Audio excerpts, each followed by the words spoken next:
Olá, gente, tudo bem? A gente está vindo aqui hoje para mais uma aula de reino animal, tá bom? E hoje a gente vai ver o filo dos moluscos, tá? Uma coisa muito importante que eu vou relatar aqui durante as aulas é que evolutivamente nós vimos que lembra do processo de metameria, que é o corpo todo dividido em segmentos? Então, isso surge lá nos anelídeos, tá? E os moluscos evolutivamente perdem essa metameria. Então, isso é uma questão que, assim, cai bastante em prova, tá bom? Essa perda da metameria no filo molusco e depois ela volta a aparecer no clado do reino animal novamente, tá bom? Então, vamos lá para a gente ver as principais características do filo molusco. Então, olha só. Principal, animais de corpo mole, que geralmente tem proteção de uma concha. A gente vai ver que alguns moluscos têm proteção de concha, pode ser, por exemplo, um mexilhão, né?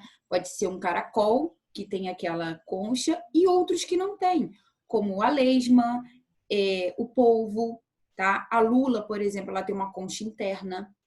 Então, animais de corpo mole que podem ter concha de formação de calcário ou não, ok? O corpo é dividido em cabeça, massa visceral, que é onde ficam os órgãos, e o pé, tá? Deixa eu só botar minha canetinha aqui. A gente vai ter que ir de vermelho hoje. E pé, tá? O pé é essa parte toda aqui que a gente encontra na lesma, que tem aquela parte toda achatada embaixo, tá? E aí a gente tem representante terrestre, de água doce e de ambiente marinho, ok? E as características principais, ó, simetria bilateral.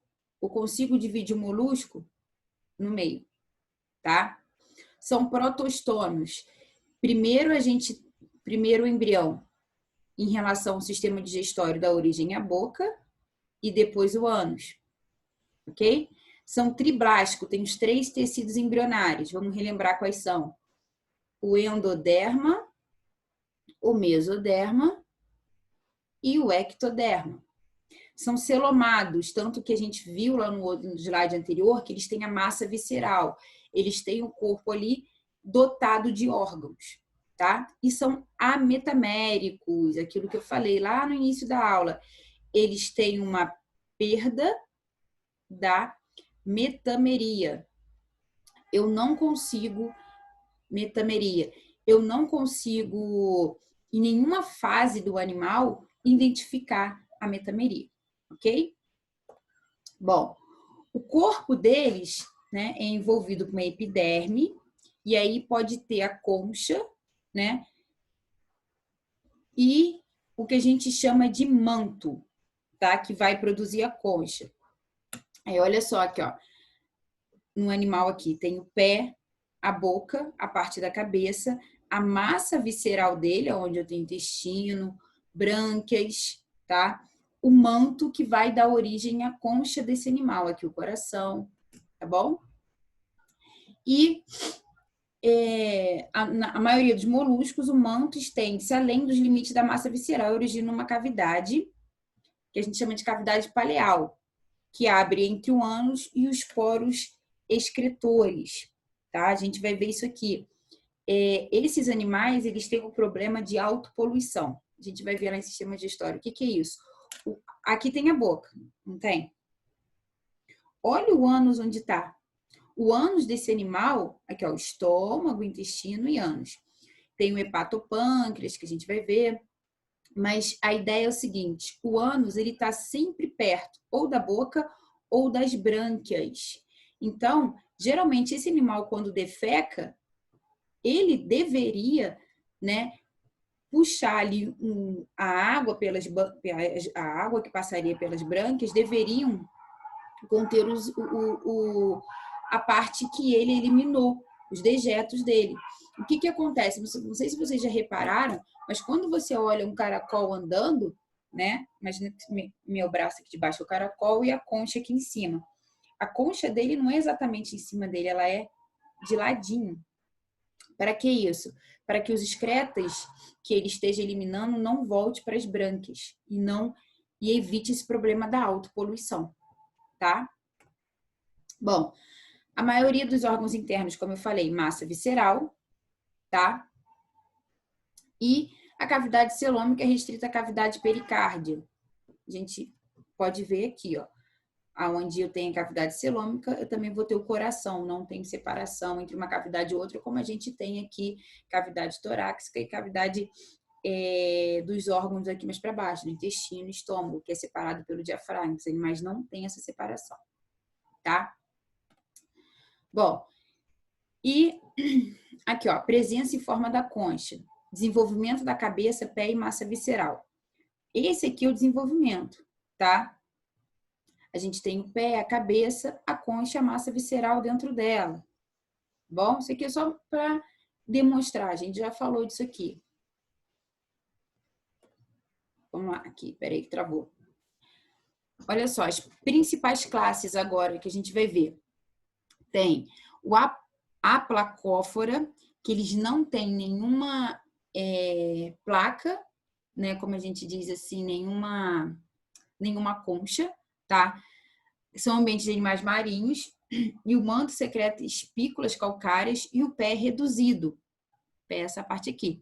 Algumas espécies vivem nas areias, enquanto outras vivem sobre colônias de quinidários. Geralmente os animais vivem até enterrados ou com o pé preso, e aí eles liberam as brânquias para respirar. Os monoplacóforas, que têm uma concha só, tá? Ela é sempre simétrica, bonitinha, e geralmente também são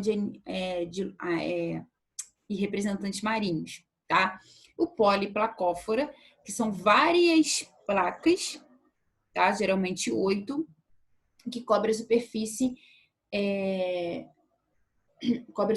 deles. O pé embaixo, eles rastejam, geralmente eles vivem em costões rochosos e também em ambientes marinhos, tá?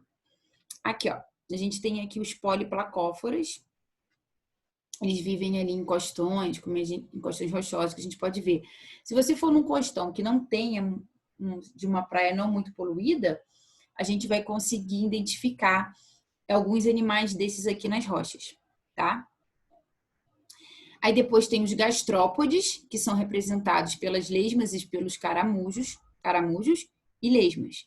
Isso aqui caem bastante. Então, esse aqui a gente vai ver melhor. Ó. Apresenta o maior número de espécies. Único grupo com representantes terrestres, além de água doce e mar. Existe representantes com concha externa espiralada, que é esse aqui, ó, concha externa em forma de espiral, com concha interna irreduzida e sem concha. E apresenta o pé rastejador, tá bom?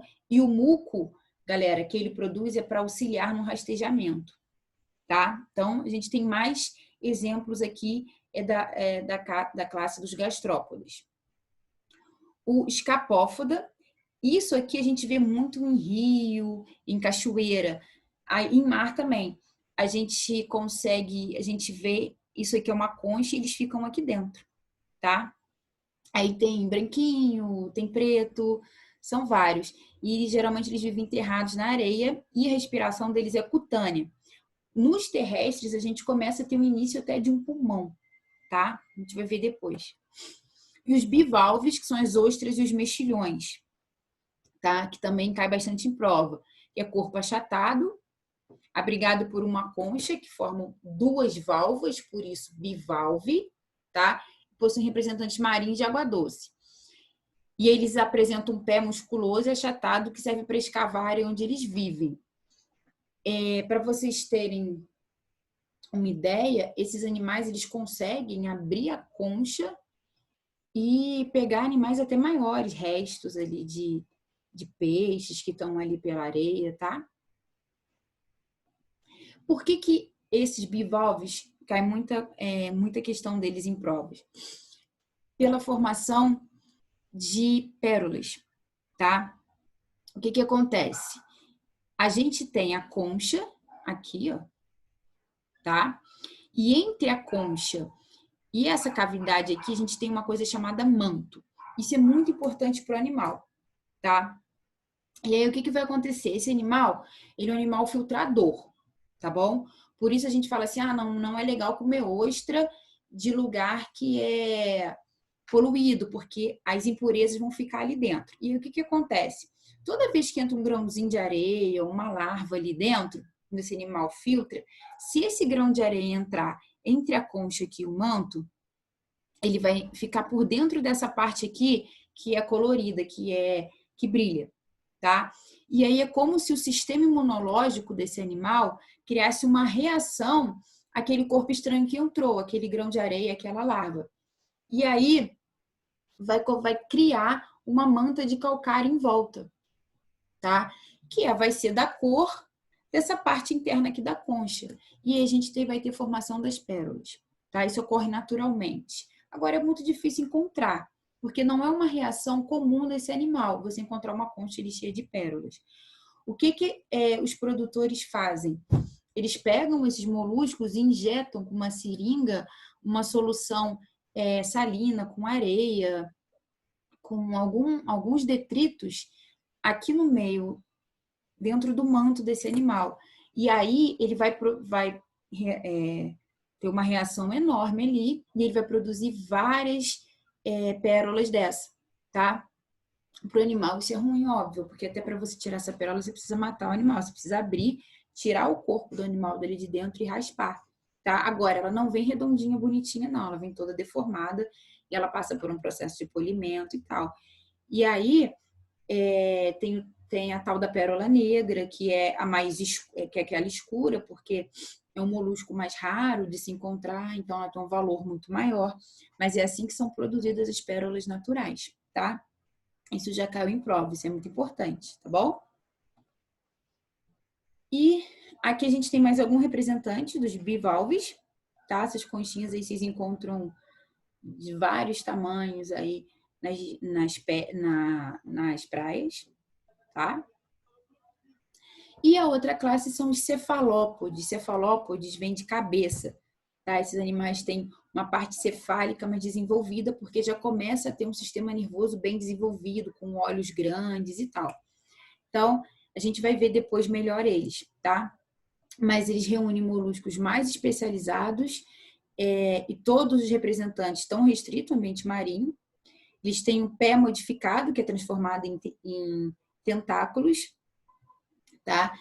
Alguns têm um jato de propulsão, eles pegam a água do mar e expulsam. Quando eles expulsam essa água do mar, eles nadam mais rápido.